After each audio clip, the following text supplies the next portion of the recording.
السلام علیکم ورحمۃ اللہ وبرکاتہ۔ امید کرتا ہوں کہ آپ حضرات بخیریت ہوں گے۔ آج میں آپ حضرات کے سامنے 10th کلاس کا درخشاں اردو حصہ دوم کا سبق نمبر 1 لے کر حاضر ہوا ہوں۔ وہ بچے جو 10th کلاس کی تیاری کرتے ہیں اور ان کے سلیبس میں سے ایک سلیبس اردو ہے، تو ایسے بچے سے میری گزارش ہے کہ وہ میرا چینل مکتب سلیمانیہ آفیشیل کو سبسکرائب کریں اور بیل آئیکن کو دبانا نہ بھولیں، تاکہ جیسے ہی ویڈیو اپلوڈ کی جائے تو آسانی کے ساتھ اس کے پاس نوٹیفیکیشن پہنچ جائے اور اس نوٹیفیکیشن کے ذریعے سے وہ بچے سبق کو پڑھنے والے ہو جائیں، تاکہ اس کے ذریعے سے امتحان میں بہتر سے بہتر نمبر حاصل ہو۔ میں آپ لوگوں کو یہ بات بتا دینا چاہتا ہوں کہ وہ بچے جنہوں نے اس سے پہلے اردو سبجیکٹ میرے پاس پڑھا تو کافی اچھے نمبر وہ لوگ بہار بورڈ سے پائے، بلکہ 100 میں سے بعض ایسے ہیں جنہوں نے 97 نمبر تک اٹھائے، اور بعض بچے ایسے ہیں جو 95 نمبر اٹھائے، اور بعض بچے ایسے ہیں جو 91 نمبر تک اٹھائے۔ تو آپ لوگ بھی اگر محنت کرنے والے بنیں گے تو یقینی طور پر یہ نمبر آپ لوگ بھی حاصل کریں گے۔ تو چلیے بغیر تاخیر کے ہم آج کی ویڈیو کو شروع کرتے ہیں، سبق کی طرف چلتے ہیں۔ سبق میں آپ دیکھ سکتے ہیں کہ سب سے پہلے حمد ہے، تو حمد کو ہم سمجھ لیتے ہیں۔ اسی طریقے سے نعت کسے کہتے ہیں اور منقبت کسے کہتے ہیں، قصیدہ کسے کہتے ہیں، ان لفظوں کو ہم سمجھ لیں تو چلیے آج کے سبق میں ہم سمجھتے ہیں کہ حمد کسے کہتے ہیں۔ حمد وہ مضموم کلام جس میں اللہ تعالیٰ کی تعریف کی جائے، ایسے کلام کو نظم کہتے ہیں۔ آپ نے سمجھا؟ آپ اس بات کو سمجھیے کہ مضمون کسے کہتے ہیں۔ ایک ہوتا ہے نثری کلام، ایک ہوتا ہے نظمی کلام۔ جس طریقے سے یہ کتاب جو لکھی گئی ہے یہ ہے نثری، کیا ہے؟ نثری۔ اور آگے اس کو دیکھیے کہ یہ ہے نظمی، اس کو کیا کہتے ہیں؟ نظمی۔ نثری اور نظمی رائٹنگ کو آپ نے دیکھا اور سمجھ گیا، تو مضموم کلام میں اللہ کی تعریف کرنے کو حمد کہتے ہیں۔ مضموم کلام میں اللہ کی تعریف کرنے کو حمد کہتے ہیں۔ اسی طریقے سے مضموم کلام میں نبی کی تعریف کرنے کو نعت کہتے ہیں۔ اسی طریقے سے مضموم کلام میں بزرگان دین، خلفائے راشدین، اولیاء اللہ کی اور صحابہ کرام رضوان اللہ تعالی علیہم اجمعین کی تعریف کرنے کو منقبت کہتے ہیں۔ اسی طریقے سے اگر آپ سے پوچھ لیا جائے کہ قصیدہ کسے کہتے ہیں، تو آپ قصیدے کے متعلق بتا سکتے ہیں کہ وہ مضموم کلام جس میں بادشاہ، امیر اور بڑے لوگوں کی تعریف کرنے کو قصیدہ کہتے ہیں۔ تو چلیے اب سبق ہم پڑھتے ہیں۔ سبق میں ایک بات کا خیال رکھیں کہ جو بھی پڑھیں اسے سمجھ کر پڑھیں، اور جو سمجھ میں نہ آئے تو آپ بلا جھجک آپ ہم سے کمنٹ کر کے پوچھ سکتے ہیں کہ اس کے معنی کیا ہوگا۔ ہم آخر میں ہم اپنا نمبر بھی بتائیں گے، یاد رکھیے۔ لیکن اس چینل سے آپ جڑے رہیے اور آرام سے رہیے، تاکہ سبق بھی پڑھیں، اس کے بعد سوال و جواب بھی حل کریں گے۔ تو چلیے سبق شروع کر رہے ہیں۔ دیکھیے سب سے پہلے لکھا ہوا ہے حمد کے لغوی معنی خدا کی تعریف کے ہیں۔ لغوی معنی، لغوی اس کے معنی ہوتا ہے ڈکشنری۔ حمد کے ڈکشنری معنی کیا ہے؟ خدا کی تعریف کے ہیں۔ سمجھ گئے؟ اردو شاعری میں دوسری اصناف کی طرح، اصناف یہ صنف کی جمع ہے، اس کے معنی ہے قسمیں، بھید جس کو ہندی میں بولتے ہیں۔ دوسری اصناف کی طرح حمد بھی ایک مقبول صنف ہے، جس میں خدائے رب العزت کی صفات بیان کی جاتی ہے، اردو کے تمام شاعروں نے اس صنف میں طبع آزمائی کی ہے۔ لفظ طبع آزمائی اس کے معنی آتا ہے اصول و ضوابط کے اعتبار سے بندے کے اندر جتنی صلاحیت ہو پورے صلاحیت لگا کر کسی کی تعریف کرنا۔ اردو کا شاید ہی کوئی ایسا شاعر ہوگا جس نے حمد نہ کہی ہو، یعنی جتنے بھی شاعر ہیں اکثر و بیشتر شاعر بلکہ 90% شاعر ایسے ہیں جنہوں نے اللہ کی تعریف کی ہے۔ کوئی بھی کلام ہو اس کی شروعات حمد کے ساتھ ہی کی جاتی ہے، چونکہ خدا کے نام سے کسی کام کا آغاز کرنا متبرک سمجھا جاتا ہے۔ کیا؟ متبرک، دیکھیں یہاں لکھا ہوا ہے متبرک سمجھا، یعنی برکت ہے۔ اس لیے بلا تفریق مذہب و ملت اردو کے تقریباً ہر بڑے اور چھوٹے شاعر نے حمد میں خامہ فرسائی کی ہے۔ خامہ فرسائی، یہ دیکھ سکتے ہیں آپ، خامہ فرسائی کی ہے، اس کا مطلب ہوتا ہے خیالات کو، جو ذہن کے اندر ہے خیالات کو ضبط تحریر کرنا، یعنی خیالات کو لکھ کر پیش کرنا، اسی کو کہتے ہیں خامہ فرسائی کرنا۔ سمجھ گئے؟ اور اپنے قدرت سخن کا مظاہرہ کیا۔ قدرت سخن، بولنے کی طاقت کا مظاہرہ کیا، بولنے کی طاقت کو ظاہر کیا۔ سمجھ گئے؟ آگے بڑھتے ہیں۔ خدا خالق کائنات ہے۔ خالق کے معنی آتا ہے پیدا کرنے والا، کائنات کے معنی آتا ہے دنیا۔ تو دنیا کو پیدا کس نے کیا؟ اللہ نے۔ تو وہی کہہ رہے ہیں خدا خالق کائنات ہے، وہ قادر مطلق ہے۔ ہر چیز پر قدرت کس کی ہے؟ اللہ کی۔ تو وہی کہہ رہے ہیں وہ قادر مطلق ہے، اس کی ذات یگانہ اور یکتا ہے، اس کا کوئی شریک نہیں۔ چنانچہ حمد کے اشعار میں صرف اسی ذات واحد کی صفات کو بیان کیا جاتا ہے۔ حمد کے اشعار میں صرف اللہ سبحانہ و تعالیٰ کی ہی تعریف کی جاتی ہے، یہ بات سمجھ لیجئے۔ چونکہ خدا کی صفات کی کوئی حد نہیں، بلکہ وہ بحر بے کراں ہے۔ بحر بے کراں کا مطلب ہوتا ہے کہ وہ ایسا سمندر جس کا کوئی کنارہ نہیں۔ اللہ سبحانہ و تعالیٰ کی کتنی بھی تعریف کر لیجئے وہ تعریف مکمل نہیں ہو سکتی، بلکہ وہ بحر بے کراں ہے، ایسا سمندر جس کا کوئی کنارہ نہیں۔ اللہ کی تعریف چاہے کتنی ہی کر لیجئے مکمل نہیں کر سکتے ہم۔ تو اس لیے شاعر کے لیے بہرحال اس بات کی کافی گنجائش رہتی ہے کہ وہ جس قدر چاہے خدا کی بے شمار صفتوں کو بیان کرے، اور دراصل یہی اس صنف کی خاص خوبی ہے۔ چلیے آگے پڑھتے ہیں۔ حمد میں جہاں خدائے رب العزت کی صفات کا بیان ہوتا ہے، وہیں نعت میں حضور صلی اللہ علیہ وسلم کی شان میں مدحیہ اشعار پیش کیے جاتے ہیں۔ مدحیہ اشعار جانتے ہیں کسے کہتے ہیں؟ وہ شعر جس کے اندر تعریف کی جائے اسی کو کہتے ہیں مدحیہ۔ مدح کے معنی ہوتا ہے تعریف، اسی سے مدحیہ اشعار پیش کیے جائیں۔ اسی طرح منقبت میں بزرگان دین، خلفائے راشدین اور اولیاء اللہ کی منظوم تعریف کی جاتی ہے، تو قصیدہ میں کسی بھی شخص کے اوصاف حمیدہ نظم کیے جاتے ہیں۔ اوصاف حمیدہ اچھی صفت، اوصاف حمیدہ کسے کہتے ہیں؟ اچھی صفت کو کہتے ہیں۔ تو یہاں تک ہم سمجھ گئے، چلیے اب آگے بڑھتے ہیں۔ اب ہم پڑھیں گے شبنم کمالی کو۔ شبنم کمالی یہ ایک ایسے شاعر گزرے ہیں جنہوں نے بہت زیادہ نظم پڑھے ہیں، بہت زیادہ حمد اپنے شعر میں گائے ہیں۔ اسی طریقے سے بہت زیادہ انہوں نے نعت النبی بھی گائے ہیں۔ تو چلیے ہم آگے بڑھتے ہیں۔ شبنم کمالی، جناب شبنم کمالی کا تعلق ریاست بہار سے ہے۔ ریاست کے معنی آتا ہے راج، ہندی میں ریاست کو کیا کہتے ہیں؟ راج کہتے ہیں۔ ان کا اصلی نام مصطفیٰ رضا ہے۔ شبنم تخلص ہے۔ تخلص کے متعلق ہم آپ کو بتائیں گے، گرامر جب پڑھائیں گے تو تخلص کسے کہتے ہیں، لقب کسے کہتے ہیں۔ آپ ہمارے ساتھ جڑے رہیے، ہر ایک چیز کا نالج آپ کو ہو جائے گا۔ جب گرامر کی ٹاپک آئے گا تو ہم آپ کو بتا دیں گے کہ شبنم کی یہ کیا ہے، تخلص کسے کہتے ہیں۔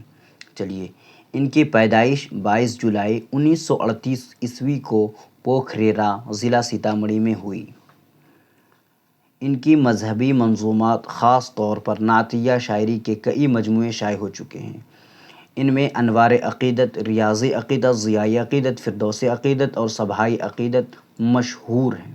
غزلوں اور نظموں کے بھی کئی مجموعے شائع ہو چکے ہیں۔ نصاب میں شامل یہ حمد بعنوان حمد خدائے عز و جل جناب شبنم کمالی کی ہی تخلیق ہے۔ تخلیق کے معنی آتا ہے پیدا کرنا، یہاں پہ لکھنے کے معنی میں ہے۔ تو حمد خدائے عز و جل جو آگے نصاب میں آپ کا آ رہا ہے، اس کے اندر اللہ سبحانہ و تعالیٰ کی انہوں نے منظوم کلام میں تعریف کی ہے، جس کو حمد کہتے ہیں۔ تو چلیے، شبنم کمالی نے اپنی زندگی کا بیشتر حصہ یعنی اکثر و بیشتر حصہ وعظ و تبلیغ اسلام اور مذہبی اقدار کی تلقین میں صرف کی ہے۔ آپ نے اس لائن کو سمجھا نہیں ہوگا، تو دیکھیے، وعظ کے معنی ہوتا ہے نصیحت، تبلیغ اسلام، اسلام کو پھیلانے اور نصیحت کرنے، اسی طریقے سے مذہبی چیزوں کو سکھانے میں صرف کی ہے اپنی زندگی۔ تلقین کے معنی سکھانا، تعلیم دینا۔ تو آپ نے سمجھا اس جملے کو کہ شبنم کمالی نے اپنی زندگی کا اکثر و بیشتر حصہ جو نصیحت، اسی طریقے سے اسلام کو پھیلانے اور مذہب کی باتوں کو سکھانے میں صرف کی ہے۔ وہ اللہ اور اس کے پیارے نبی محمد صلی اللہ علیہ وسلم کے عاشق صادق تھے۔ عاشق کے معنی محبت کرنے والا، عشق کرنے والا، صادق معنی سچا عاشق صادق تھے شبنم کمالی حضور صلی اللہ علیہ وسلم کے۔ چلیے، چنانچہ اپنی تقریروں، اپنے بیان اور شعری تخلیقات میں انہوں نے اپنے بھرپور والہانہ جذبات کا اظہار کیا ہے۔ والہانہ جذبات کا، دلی گہرائی جذبات کا اظہار انہوں نے کیا ہے۔ اب آگے سمجھتے ہیں۔ حمد خدائے عز و جل، خالق دو جہاں ہے تو عزت ذوالجلال ہے، یکتا ہے تیری ذات پاک عالی و بے مثال ہے۔ کیا کہہ رہے ہیں؟ خالق دو جہاں ہے، دو جہاں کو پیدا کرنے والا تو عزت ذوالجلال ہے، اکیلا ہے، تیری ذات پاک ہے، عالی و بے مثال ہے۔ دیکھیے شاعر کہہ رہے ہیں، تیرے ہی باب فیض سے ملتا ہے دونوں جہاں کو رزق۔ باب فیض سے، اللہ سبحانہ و تعالیٰ کے دربار سے ہر ایک کو کیا ملتا ہے؟ رزق ملتا ہے۔ سب کی حیات و موت کا مولا تجھے خیال ہے۔ حیات کے معنی زندہ، موت کے معنی مرنا۔ موت اور حیات کا مالک کون ہے؟ اللہ ہے۔ قدرت خاص کا تیری عکس ہے بزم کائنات، کون و مقام جلوہ گر تیرا ہی ایک جمال ہے۔ اس روئے زمیں کو سجائے رکھنا، اسی طریقے سے اس روئے زمیں پر جو چیزیں دکھ رہی ہیں، یہ اللہ سبحانہ و تعالیٰ کی قدرت کا کرشمہ قائم ہے تیرے حکم سے آج بھی نظم زندگی، تیرے سوا کہیں ملے تو یہ زندگی محال ہے۔ صاحب عقل و فہم کو ناز ہے تیری ذات پر۔ فہم کے معنی سمجھنا، عقل والے اور سمجھنے والے کو ناز ہے تیری ذات پر۔ نام سے تیرے دو جہاں واقف حل و وقال ہے۔ واقف کے معنی جانکاری۔ تو جو سمجھدار آدمی ہیں وہ اللہ سبحانہ و تعالیٰ کی ذات پر غور و فکر کرتے ہیں اور اللہ سبحانہ و تعالیٰ کے حکم پر چلنے کی حتی الامکان کوشش کرتے ہیں۔ وہ یہ جان رہے ہیں کہ اللہ سبحانہ و تعالیٰ ایک ایسی ذات ہے جس نے ہمیں اور ہر ایک چیز کو پیدا کیا ہے۔ چلیے، لاکھ برس اگر کوئی حمد و ثنا تیری کرے، ہو سکے حق ادا تیرا ممکن نہیں محال ہے۔ اللہ کی کتنی حمد و ثنا آپ کر لیجئے، یہ ممکن نہیں ہے کہ پورا آپ اس کی حمد و ثنا کر لیں گے، یہ محال ہے۔ چلیے، ظلمت دہر میں ہمیں نور سحر کی تلاش ہے۔ ظلمت کے معنی اندھیرا، دہر معنی زمانہ۔ اندھیرے زمانے میں ہمیں روشنی کی تلاش ہے۔ لطف و کرم کی ایک نظر مولا یہ عرض حال ہے۔ مقصد نیک میں صدا کر دے ہمیں تو کامیاب۔ مقصد نیک میں، صدا کے معنی ہوتا ہے ہمیشہ۔ مقصد نیک میں صدا کر دے ہمیں تو کامیاب، تیرے حضور خاص میں اپنا یہی سوال ہے۔ شبنم بے نواں کو بھی دے دے عروج بندگی۔ عروج کے معنی بلندی، تعریف کرنے کی بلندی دے دے۔ یہ کہہ رہے ہیں شبنم کمالی کہ مجھے کیا دے دیجیے؟ بے نواں بے کس۔ چلیے، تو شبنم کمالی کہہ رہے ہیں اپنے شعر میں، شبنم بے نواں کو بھی دے دے عروج بندگی، تعریف کرنے کے اندر ہمیں بلندی دے دے، فکر و طلب کی راہ میں آج یہ پائمال ہے، غور و فکر کرنے کے راستے میں آج یہ کیا ہے؟ پائمال ہے۔ تو چلیے اب کوشچن آنسر کرتے ہیں۔ مختصر ترین سوالات، یہ چھوٹے چھوٹے سوالات ہیں، اس کو زبان سے ہم آپ کو کروا دیتے ہیں، باقی بڑے جو آئیں گے تو اس کو کاپی پہ ہم کرا کے آپ کو دکھا دیتے ہیں۔ چلیے، تو شبنم کمالی کب پیدا ہوئے؟ کیا کہہ رہے ہیں؟ شبنم کمالی کب پیدا ہوئے؟ آپ نے پیچھے پڑھا 22 جولائی 1938 میں شبنم کمالی پیدا ہوئے۔ چلیے، شبنم کمالی کہاں پیدا ہوئے؟ تو شبنم کمالی ریاست بہار کے ضلع سیتامڑھی کے پوکھریرا گاؤں میں پیدا ہوئے۔ شبنم کمالی کا انتقال کب ہوا؟ تو شبنم کمالی کا انتقال 1 اگست 2004 میں ہوا۔ کائنات کی تخلیق کس نے کی؟ تخلیق کے معنی بتایا تھا آپ کو کہ بنانا، کائنات معنی دنیا، دنیا کو کس نے بنایا؟ تو ہر ایک آدمی جانتا ہے کائنات کی تخلیق کس نے کی؟ اللہ نے۔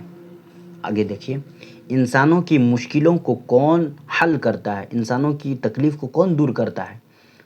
تو اللہ کرتا ہے۔ انسانوں کی مشکلوں کو کون حل کرتا ہے؟ جواب آئے گا اللہ۔ شبنم کمالی کا اصل نام کیا ہے؟ جواب دینا ہے، شبنم کمالی کا اصل نام مصطفیٰ رضا ہے۔ شبنم کمالی کا اصل نام مصطفیٰ رضا ہے۔ چلیے اب مختصر سوالات۔ حمد کسے کہتے ہیں؟ 5 جملوں میں لکھیے۔ تو اس کو آپ کو بتا رہے ہیں کاپی کے اعتبار سے ہم۔ کیا سوال تھا؟ حمد کسے کہتے ہیں؟ 5 جملوں میں لکھیے۔ تو دیکھیے، سب سے پہلے جواب دینا ہے حمد مشہور شعری صنف ہے۔ نمبر 1 میں کیا کہنا ہے؟ حمد مشہور شعری صنف ہے۔ نمبر 2 میں کہنا ہے حمد میں خدا کی تعریف کی جاتی ہے۔ 3 میں کہنا ہے اس میں خدا سے عقیدت اور محبت کا اظہار کیا جاتا ہے۔ 4 میں کہنا ہے حمد کے اشعار میں اس ذات واحد کی صفات کو بیان کیا جاتا ہے، یعنی اللہ تعالیٰ کے صفات کو بیان کیا جاتا ہے۔ 5 میں کہہ دینا ہے خدا کے صفات کی کوئی حد نہیں ہے، کوئی انتہا نہیں ہے۔ اللہ سبحانہ و تعالیٰ کے ذات کی اور اس کی صفات کی کوئی انتہا نہیں ہے۔ اگلا کوشچن ہے، سوال، حمد، منقبت اور قصیدہ میں کیا فرق ہے؟ دیکھیے کیا ہے، حمد، منقبت اور قصیدہ میں کیا فرق ہے؟ جواب ہے، حمد میں خدا کی تعریف کی جاتی ہے، جبکہ منقبت میں بزرگان دین اور خلفائے راشدین کی تعریف و توصیف کی جاتی ہے، اور قصیدہ میں بادشاہ، رئیس اور امیر وغیرہ لوگوں کی تعریف کی جاتی ہے۔ ہم آپ کو بتائے تھے کہ حمد وہ منظوم کلام جس میں اللہ تعالیٰ کی تعریف کی جائے اسے حمد کہتے ہیں، وہ منظوم کلام جس میں نبی کی تعریف کی جائے اسے نعت کہتے ہیں، وہ منظوم کلام جس میں بزرگان دین کی تعریف کی جائے، اولیاء اللہ کی تعریف کی جائے اسے قصیدہ کہتے ہیں، اور وہ منظوم کلام جس میں بڑے لوگوں کی تعریف کی جائے اسے کیا کہتے ہیں؟ اسے قصیدہ کہتے ہیں۔ منقبت کے بارے میں جان لیا کہ بزرگوں کی تعریف کو منقبت کہتے ہیں، اگر آگے پیچھے ہو جائے تو سمجھ لیجیے گا۔ اگلا سوال ہے، شبنم کمالی کے 3 شعری مجموعے کا نام بتائیے۔ تو جواب دینا ہے، شبنم کمالی کے شعری مجموعے میں سے ایک انوار عقیدت، دوسرا ریاض عقیدت اور تیسرا ضیاء عقیدت، فردوس عقیدت، یہ سب کتابیں ہیں ان کی۔ اگلا سوال دیکھیے، سوال، حمد اور نعت میں بنیادی فرق کیا ہے؟ جواب دینا ہے، حمد میں خدا تعالیٰ کی تعریف، اللہ تعالیٰ کی صفات کا بیان ہوتا ہے، جبکہ نعت میں خدا کے رسول محمد صلی اللہ علیہ وسلم کی تعریف و توصیف بیان کی جاتی ہے۔ یہی دونوں میں بنیادی فرق ہے، یعنی حمد میں اللہ کی تعریف اور نعت میں نبی کی تعریف کی جاتی ہے، منظوم کلام میں، یہ یاد رکھنا ہے۔ چلیے اگلا کوشچن دیکھتے ہیں، شامل نصاب حمد کے پہلے شعر کی تشریح کیجیے۔ یہی ہے نا، دیکھیے کیا ہے، خالق دو جہاں ہے تو عزت ذوالجلال ہے، یکتا ہے تیری ذات پاک عالی و بے مثال ہے۔ اب اس کی تشریح دیکھیے کیا ہے. اس شعر میں شاعر شبنم کمالی اللہ تعالیٰ کی عظمت اور حسن تخلیق کی تعریف کی ہے کہ اللہ سبحانہ و تعالیٰ دونوں جہاں کو پیدا کرنے والے ہیں، وہ مرتبہ والے ہیں، عظمت والے ہیں، اکیلا ہے، تنہا ہے، پاک ہیں. یہ دیکھیے اللہ تعالیٰ تمام جہانوں کا خالق ہے، وہی ذوالجلال ہے، یعنی عظمت و جلال والا ہے. اس کی قدرت اور کمال حسن کی وجہ سے پوری کائنات کا نظام قائم ہے. اللہ کے کمال حسن کی وجہ سے پوری دنیا کا نظام کیا ہے؟ درست ہے. دیکھیے کائنات کا حسن تربیت اور ہم آہنگ سب اللہ تعالیٰ کی بنائی ہوئی حکمت و قدرت کا نتیجہ ہے. شاعر اس شعر سے ہمیں یہ پیغام دیتا ہے کہ ہر چیز اللہ تعالیٰ کی قدرت کی دلیل ہے اور ہمیں اس کی بڑائی کا اعتراف کرنا چاہیے. اس روئے زمین پر جو چیزیں اللہ سبحانہ و تعالیٰ نے پیدا کیا ہے اسے دیکھ کر غور و فکر کر کے ہمیں سمجھنا چاہیے کہ اللہ سبحانہ و تعالیٰ کیا ہے؟ تنہا ہے، وہ ہر ایک چیز پر حکمرانی کرتا ہے. اس کی ہمیں اعتراف کرنا چاہیے. اگلا سوال دیکھیے کیا ہے. شبنم کمالی کی شاعرانہ خصوصیات بیان کیجیے. یعنی شبنم کمالی کے اندر شعر کہنے کے جو خاصیت تھے، جو خصوصیات ہیں، اس کو بیان کیجیے، یہ کہہ رہے ہیں. تو جواب دینا ہے شبنم کمالی اردو کے سادہ اور پر اثر انداز کے شاعر تھے. اردو کے سادہ اور پر اثر انداز کے شاعر تھے جن کی شاعری دینی رنگ اور روحانیت سے بھرپور ہے. شبنم کمالی کی شاعری جو تھی وہ کیسے تھی؟ دینی رنگ اور روحانیت سے بھرپور تھی. سمجھ گئے؟ ان کی شاعری کی نمایاں خصوصیات یہ ہے دینی اور روحانی موضوعات ان کی شاعری میں زیادہ تر حمد، نعت اور اخلاقی موضوعات شامل ہوتے ہیں. ان کو یاد رکھنا ہے. چلیے سوال، حمد کا خلاصہ بیان کیجیے. یعنی جو حمد کہی گئی ہے آپ کی کتاب میں اس کا خلاصہ بیان کرنا ہے. تو مختصراً ہم آپ کو بتا دیتے ہیں. حمد کا خلاصہ یہاں سے سمجھ لیجیے. حمد کے ان اشعار میں خدا کی بارگاہ میں عقیدت اور محبت کا اظہار کیا گیا ہے. یہ تو ظاہر ہے کہ خالق کائنات کی ستائش بمعنی تعریف الفاظ میں ممکن نہیں، لیکن بندہ اپنے طور پر اس بات کی کوشش کرتا ہے کہ وہ اس کی حمد و ستائش میں کوئی کمی نہ رہ جائے. اس نظم میں شاعر یہ بتاتا ہے کہ اللہ دونوں جہاں کا پیدا کرنے والا ہے. اس کی پاک ذات کی کوئی دوسری مثال نہیں دی جا سکتی. وہ دونوں جہاں کو رزق پہنچاتا ہے اور ساری کائنات کی حیات و موت کا مالک ہے. پوری کائنات میں اسی کا جلوہ نظر آتا ہے، اسی کا حسن ہر طرف پھیلا ہوا ہے. اسی نے زندگی کا نظام مرتب کیا ہے. عقل والے لوگ اس کی ذات کو سمجھنے کی کوشش کرتے ہیں لیکن یہ کام انسان کی حد سے باہر ہے. اگر لاکھوں لاکھ برس بھی خدا کی شان بیان کی جائے تو وہ بھی ناکافی ہوگی. کسی بندے پر اگر اس کی مہربانی کی نظر پڑ جائے تو وہ کامیاب ہو جائے. یعنی اللہ سبحانہ و تعالیٰ کی مہربانی کا نظر پڑ جائے تو وہ بندہ کامیاب ہو جائے. شاعر کہتے ہیں کہ اس روئے زمیں پر جتنے بھی درخت ہیں سب کو قلم بنا دیا جائے اور پھر جتنے دریا ہیں سب کو سیاہ ہی بنا دیا جائے اور پھر اس سے اللہ تعالیٰ کی تعریف لکھنا شروع کرے تو قلمیں ختم ہو سکتی ہے، سیاہیاں ختم ہو سکتی ہیں، لیکن اللہ کی تعریف، نبی کی تعریف مکمل نہیں ہو سکتی. یہ ہے ہمارے نبی اور اللہ سبحانہ و تعالیٰ کا شان. چلیے بس بات یہیں پر مکمل کرتے ہیں. تو آپ حضرات میرے چینل مکتب سلیمانیہ آفیشیل کو ضرور سبسکرائب کریں اور اسے بڑھائیں، اور وہ بچے جو اردو کی تیاری کرنا چاہتے ہیں اسے اس چینل سے جوڑنے کی کوشش کریں. ہر ایک آدمی دعا دیں اور جلد سے جلد کامیابی قدم چومیں، اس کے لیے بھی آپ حضرات دعا دیں. السلام علیکم ورحمۃ اللہ. فی امان اللہ.